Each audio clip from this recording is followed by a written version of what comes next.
তুমি ড্রিঙ্ক করে এসেছো? হ্যাঁ খেয়েছি। তোর কি? তোর বাবাটা কি খেয়েছি?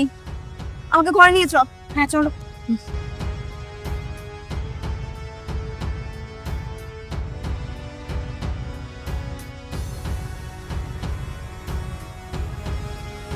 ব্যাস, অনেক হয়ে গেছে, আর সহ্য করা যাচ্ছে না।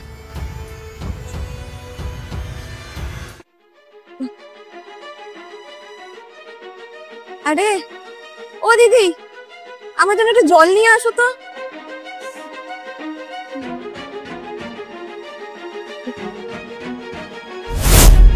অভি, তুমি তুমি তো বাইরে গেছিলে, এত তাড়াতাড়ি চলে আসলে কিভাবে? হ্যাঁ আমি বাইরে গিয়েছিলাম, কিন্তু আমাদের ঘরে এমন কিছু হচ্ছে যেটা দেখার জন্য আমাকে আর্জেন্টলি ঘরে চলে আসতে হলো। কি এমন হয়েছে বাড়িতে যে তুমি আর্জেন্টলি বাড়ি চলে আসলে?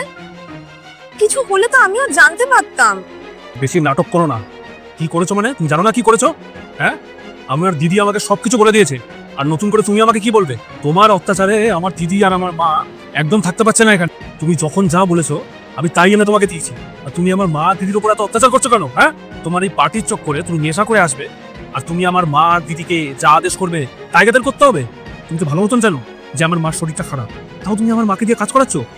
আমি যদি তোমার মাকে দিয়ে এরকম করাই, আমি যদি এরকম ভাবে নেশা করে এসে তোমার মাকে তোমার দিদিকে অত্যাচার করি, তখন তোমার কেমন লাগবে? তুমি এই বাড়ির বউ, এটা তুমি কিন্তু ভুলে যেও না। আর তুমি যখন বাপের বাড়িতে ছিলে তুমি পার্টি করো না কি করো আমার দেখার দরকার নেই, কিন্তু এখানে এসে কিন্তু এইসব চলবে না।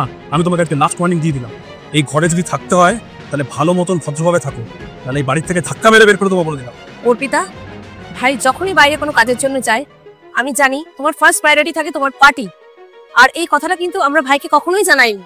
তাহলে ঘরে অনেক অশান্তি হতো, অনেক ঝুট ঝামেলা শুরু হয়ে যেত। কিন্তু এখন দেখতে পাচ্ছি সবকিছু সীমা ছাড়িয়ে যাচ্ছে, তুমি যা ইচ্ছা তাই করে যাচ্ছ। আর তুমি এটাও দেখতে পাচ্ছ না মায়ের কতটা শরীর খারাপ, তোমার এগুলোতে কোনো কোনো যায় আসেই না। তাই বাধ্য হয়ে আজ আমি ভাইকে সবকিছুই জানিয়েছি। আমি তোমাকে লাস্ট ওয়ার্নিং দিচ্ছি, এরপর যদি পার্টি করে বাড়িতে আসো আর আমার মার ওপর দিদির ওপর যদি কোনো অত্যাচার করেছো, কারণ মার শরীর কিন্তু এমনি ভালো না, তাহলে কিন্তু সেদিনই তোমাকে বাড়ির থেকে বের করে দেবো। এটা মাথায় ভালো মতো ঢুকিয়ে নাও।